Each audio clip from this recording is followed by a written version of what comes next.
Hello, my name is Kate Dalziel, and welcome back to my Poll 486 podcast.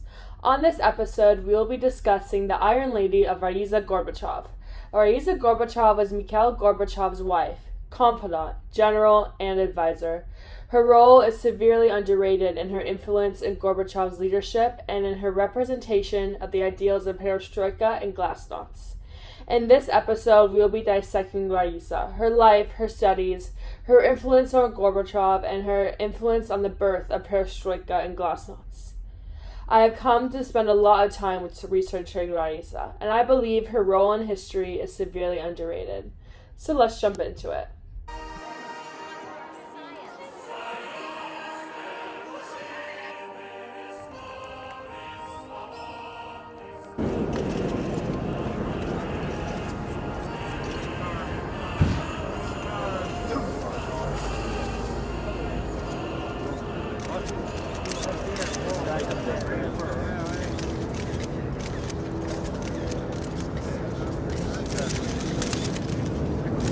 Mr. President, are these old enemies becoming new friends?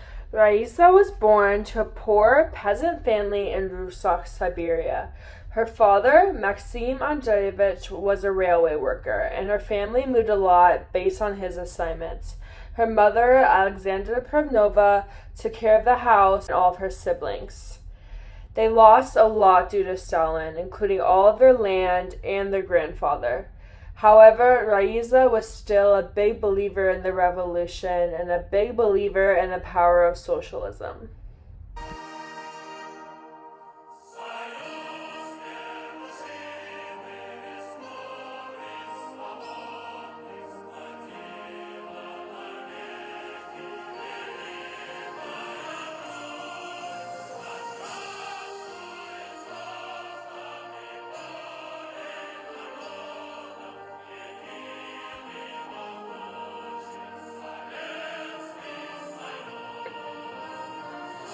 A critical aspect of Raisa that makes her stand out is how extremely educated she is, and how her education influences Gorbachev and influences the mantras of perestroika and glasnost. For her undergrad, she attended Moscow State University, where she studied philosophy. Moscow State University was an extremely prestigious school, and it was hard to attend without privilege and connections. But she did it all purely based on her own merit. It was there where she met Gorbachev, where she realized that education was bound to too many dogmas and constraints. She wanted freedom in her education. She felt personally harmed by the censorship in education that existed during her time. She became passionate in the power of social sciences in a nation, and in turn, Gorbachev became passionate as well. They married in the third year, and after graduation, she taught philosophy for a while before they both moved to Stavropol, where she continued her studies and he began working, successfully moving up the ranks of the party, significantly changing the region. On a personal level, Stavropol was important for the Gorbachevs because this is where they made a family. In 1957, in the beginning of both of their careers in Stavropol, Raisa gave birth to their only daughter, Irina. In Stavropol, Raisa earned a doctorate in sociology when sociology was first beginning to gain respect after the complete death of the study under Stalin. Her dissertation was named The Emergence of New Characteristics in the Daily Lives of the Collective Farmers. It was on the peasant family, with elaborate research on collective farms, economic, labor resources, wage payments, conditions of life, and the structure and function of administration. Meanwhile, Gorbachev was climbing up the ranks, and he fixed a lot of issues. Her dissertation is significant because she became well-versed in the same issues that Gorbachev had to fix. It was during her dissertation where she fully stepped into her advisory role for Gorbachev. Gorbachev even quotes in his autobiography memoirs that Raisa influenced perestroika through her education and through her studies, as she, quote, walked hundreds of kilometers visiting villages and settlements, holding open conversations with the people in an attempt to understand their problems and their concerns. Such activity leaves a deep impression on one's soul and nurtures a sense of belonging to the life of the people. This is a particular period coincided with the revival of sociology in the Soviet Union. Also, Raisa's study of the social and psychological problems of modern peasantry stirred interest in Moscow. I, too, was interested in her studies, which helped me in making certain decisions.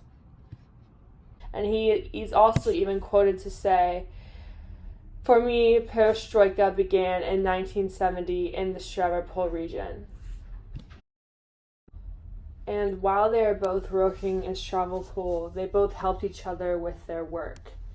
And this is very significant because as they were building a family and building a life, they were also helping each other build their careers. And this is the beginning of Raisa's influence on Gorbachev, because through his perestroika and glasnost, he was greatly influenced by the social sciences. Sociology and social sciences was the backbone for perestroika and glasnost for Gorbachev, which he received influence and information from Raisa.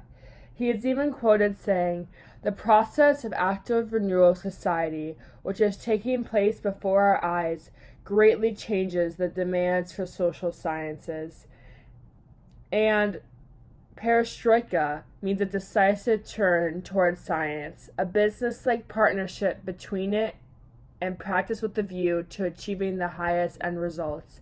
The ability to place any initiative on a firm scientific footing, and the willingness and ardent desire on the part of scientists actively to support the party's course of renewing sociology. Even Raisa, in her autobiography, I Hope, says, sociology is the embodiment of what we call feedback, and for that reason alone, a system in command is organically alien to it, just as it is alien to the system. And a big part of perestroika and glasnost was opinion polls, political seismologists that revealed a lot of truths to Soviet society, which, as we'll talk about later, eventually led to its downfall.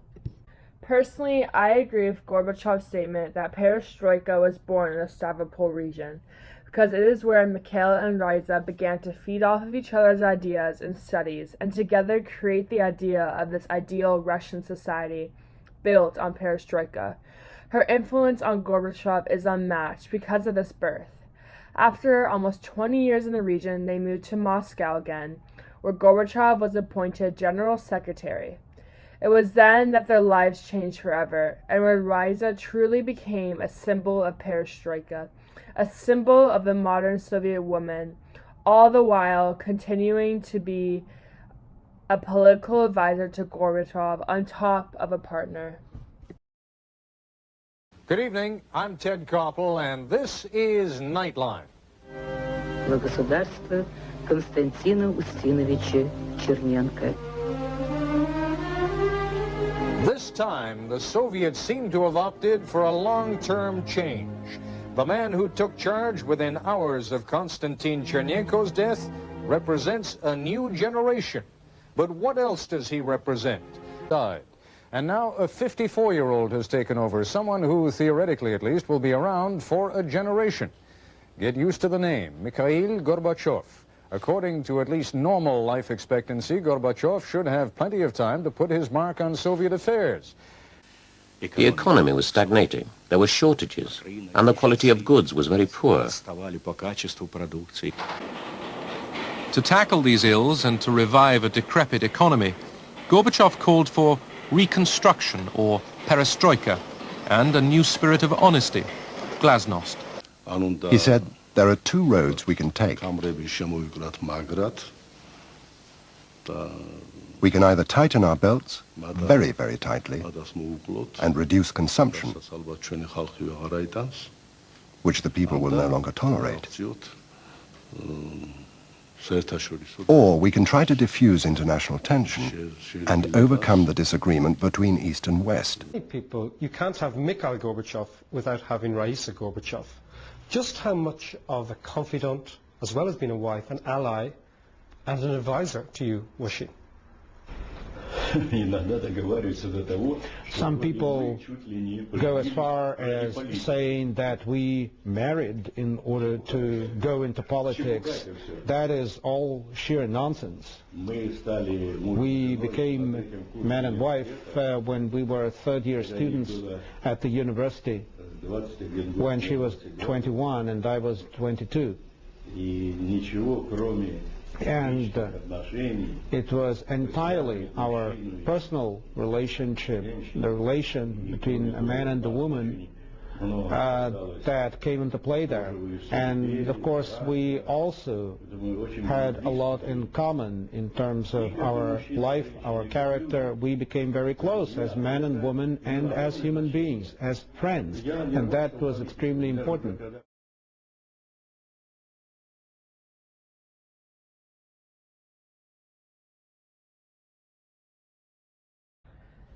A significant factor in Raisa being an emblem of perestroika and thus an influence on Gorbachev is the way she stepped into the role of a first lady. Prior to Raisa, there was no concept of a first lady in the Soviet Union like there was in the West. No one even knew Andropov had a wife until his funeral, where she was seen crying on his coffin.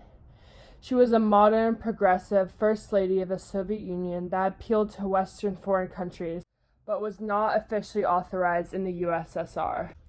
In memoirs, Mikhail says, Raisa strove to represent her country with great responsibility as she accompanied me on official visits to various countries abroad.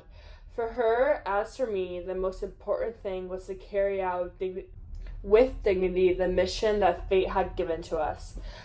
But, of course, these visits turned very political Russian society because it was not seen from the Soviets before. She broke a strong mold. She was, in fact, first introduced to Western media, and she was praised in Western media when she began joining Gorbachev on trips, praised as a stylish new Democrat. She was even compared to Princess Diana in British press. But in Russia, she was regarded as privileged, pushy, and highly contested. In her autobiography, I Hope, she says, the delegation trip turned out to be extremely interesting, substantive, and productive. A good result. When I returned home, I heard people say, why did they sing your praises so highly over there? Don't you realize what it all means? What you have done to attract the West? And I think that perfectly captures her importance in the West, her importance of this new, modern, freer Russia. And the Prime Minister appeared to get on well together, first over lunch and then for nearly 3 hours of talks which were described as businesslike and relaxed. The meeting seems to have taken Anglo-Soviet relations into a new and better phase. Above all, it was an opportunity for the two leaders to size each other up. Yes. Mrs. Gorbachev was invited to join the Checkers lineup. While her husband talked, she was taken on a conducted tour of the house. Mr. Gorbachev is clearly out to ease tensions between East and West. What appears to have come out of that is that both sides have the right to defend their way of life, while at the same time being genuine in... Yes. There you guys stand there.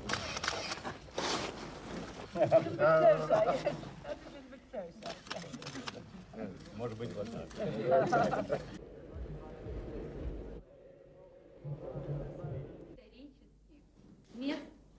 I invite you to come to Leningrad and to come to Moscow.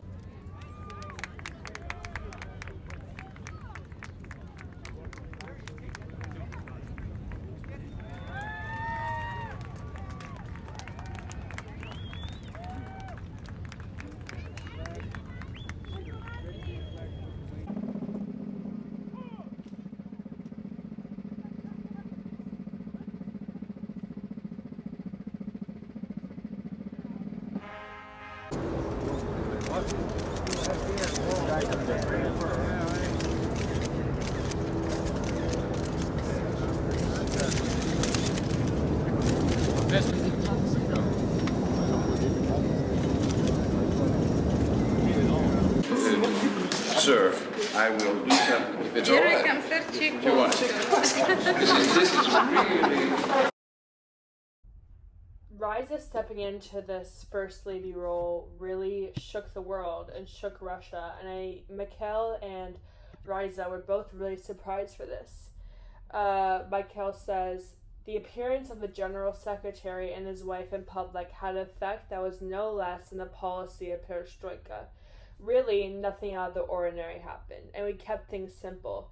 But in our society, this was a shock for many people, both in the good and bad sense.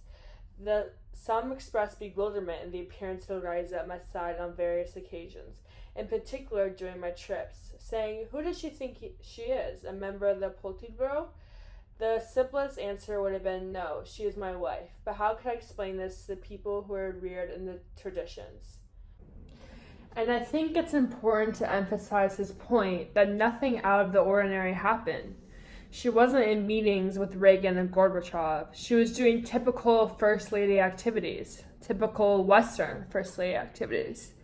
She visited schools. She visited hospitals and museums, as you can see in the clips to follow. And yet, it was so outside the box for Soviet society, she became a political statement in her country and abroad.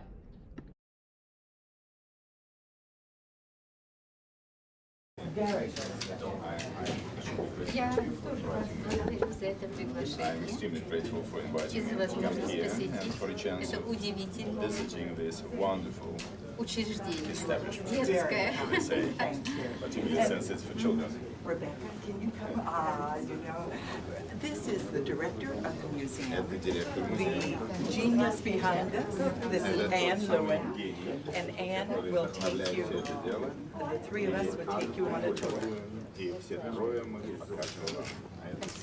I'm David Fowler. I'm the chairman of the board of the museum.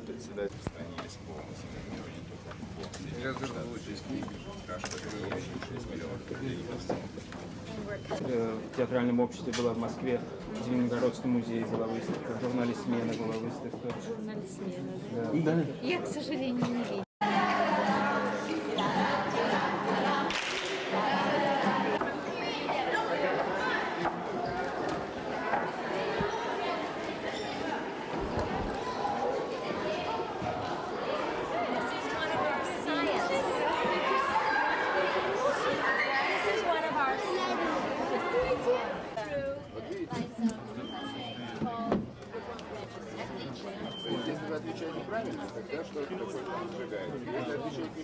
Дальше, понятно. Okay, show me other things here. The way that she stepped into this First Lady role, in my opinion, is a great example of how she really embodied perestroika, how she was the emblem of perestroika. In Erda Jurgen's book, Raisa, she says, Raisa Gorbachev demonstrates to the world a new modern image of the Soviet Union, which shows something to fashion, but more to her education, self-assurance, and sense of her own worth, which she projects impressively. So she was just a big political statement in where she went and how she dressed, all in relation to the mantras of perestroika. Tampa Bay Times says, Marxism didn't, in the end, transform the world, but Raisa Gorbachev helped transform the way the West understood the Soviet Union. In this way, she was truly revolutionary, truly a revolutionary part of perestroika. On this topic, in memoirs, again, Mikhail Gorbachev says, quote, said that Raisa's compelling public image of a woman who was absolutely equal to her husband, intellectually and otherwise, she contributed immensely to a shift, however slow to gain momentum, in the Russian perception of the role that determined, educated women could play in society. While she helped the mobilization of perestroika by being an emblem of its ideals, she also helped the mobilization directly as well, being an advisor to Gorbachev. Gorbachev acknowledged her advisory role, calling her my general, and breezily admitting, though this was censored by Soviet readers, that he discussed everything with her. This hit the Western press but was hidden by Soviet readers because of her controversial nature. In Mikhail's memoirs, he details a scenario where her influence was incredibly direct. For the 1986 Party Congress, there had to be a systematic exposition and report for the policies and future course towards perestroika, and there had to be specific guidelines. By tradition, the General Secretary gave a report to the Party Congress. Gorbachev says, Raisa was there practically the whole time, listening to our discussions and participating in them. Her experience in social research, her work with university youth, and simply her knowledge of everyday life and female intuition proved to be useful. She chided us for ignoring the subject of the position of the family and women in society in the report, and suggested ways to improvement.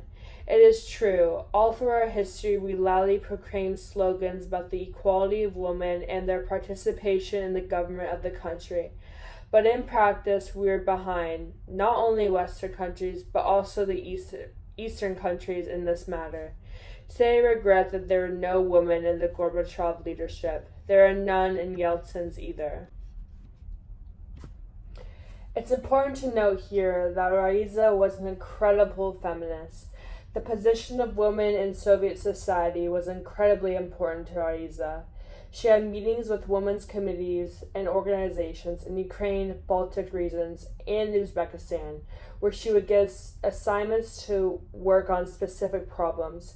Her professional training and her education allowed her to listen to the needs of the people and suggest specific policies.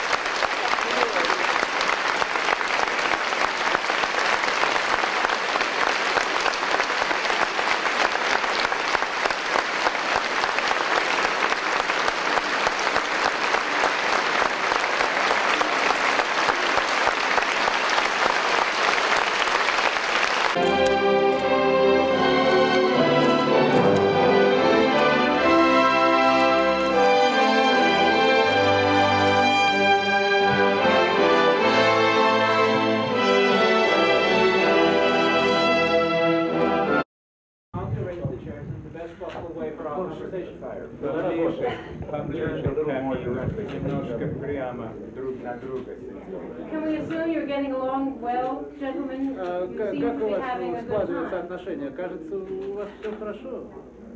Будем считать, что оценку вы даете. Let's say you have your judgment. You have expressed your judgment. Mr. Gorbachev, do you have any agreement У вас on есть anything? какие-то договоренности, о чем-то вы договорились? Работа продолжается. We are working. We are continuing work. Mr. Gorbachev, you said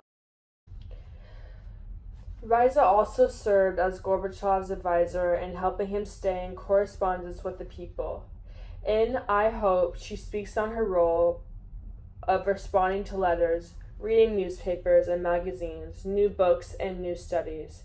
Raisa acted as a sort of information officer, which was incredibly important to Mikhail because in memoirs he states that his first trips to the country helped him understand that he can no longer explain to his associates the policy of perestroika.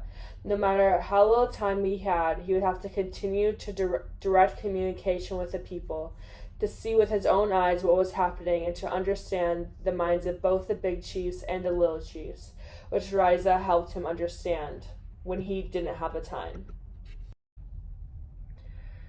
While on an official level, she greatly influenced him, she also influenced him simply by being a wife that would listen. In I Hope, she states, Mikhail and I would discuss things at length after he returned from work. We talked about a lot of things, but the same things as were being discussed in society, with increasing concern and interest. She would wait up for him, sometimes at 4 a.m, and they would walk outside on the grounds and discuss every detail. Raisa Gorbachev was a powerful figure in Gorbachev's life, and therefore a powerful figure in the Soviet Union, and indeed a powerful figure in the downfall. She revolutionized what it meant to be a Russian woman living in perestroika, which eventually backfired. Perestroika encouraged nationalism from Soviet republics who saw independence, weakening the Soviet Union's control. As reforms ended up causing shortages, inflations, and instability, the excess of Raisa's life sparked anger. The openness gave access to a fragmented political landscape, and public trust diminished.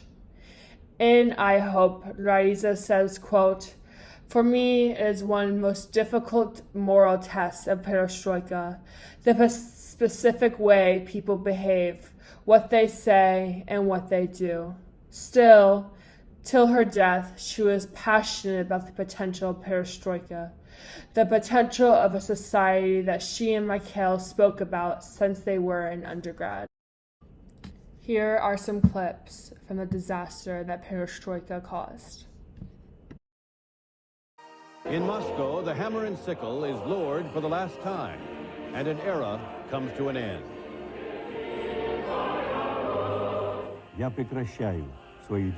I am ceasing my activities in the post of president.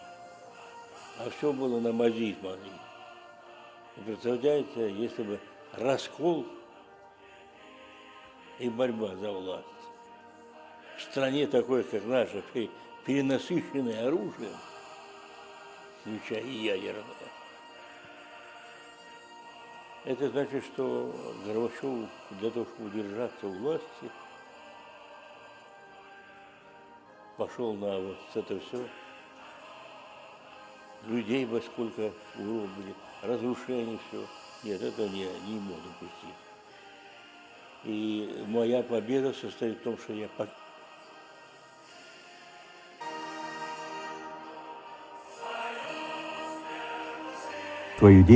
I am ceasing my activities in the post of President of the USSR.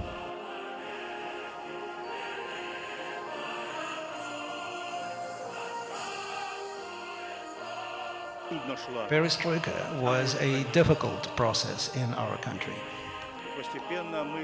And gradually, we were pushing forward.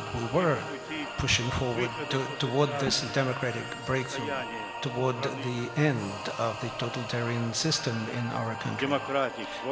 Today, just moments before he resigned his post as the last president of the Soviet Union. If you have to go, you have to go. It's that time, he said. Time for Gorbachev's departure, but of greater importance, time for the end of a state that in its brief 74 years had murdered and oppressed its own people, enslaved other countries, and threatened the peace, the very existence of the whole world. While the Soviet Union may have failed, Raisa's legacy lives on forever through her influence on the man who changed the world forever. And I believe that we must continue the conversation of not only Raisa, but all wives of history. Throughout this podcast, I've spoken a lot about their marriage as if she were a political tool. But it's important to understand that they were first husband and wife. They were engaged in a dialogue that never stopped. She said, "We are really friends," or if you prefer, "We have great complicity." In history, all of our focus is on the powerful men of history, but rarely on the wives that are keeping them together. In Raisa's case, the wife who is serving the powerful male leader as his main advisor, confidant, and information officer. In memoirs, Gorbachev states that, quote, "We were first bound, first of all, by our marriage, but also by our common views of life. We both preached the principle of equality. We shared our common cares and helped each other always and in everything." Of course, I did not give lectures in philosophy for Raisa, just as she did not do my work. But we knew how each other's affairs were going and rejoiced at the successes and suffered at the failures of the other, just as if it were our own. Undoubtedly, without Raisa, there would have been no Gorbachev. Imagine history, imagine current affairs without Mikhail Gorbachev. Often, women are thrown to the side of history. But history is filled with Raisa Gorbachevs, and I am passionate about bringing their stories to life. Thank you so much for joining me on this week's episode. Can't wait to see you next week. All the best. Thank you.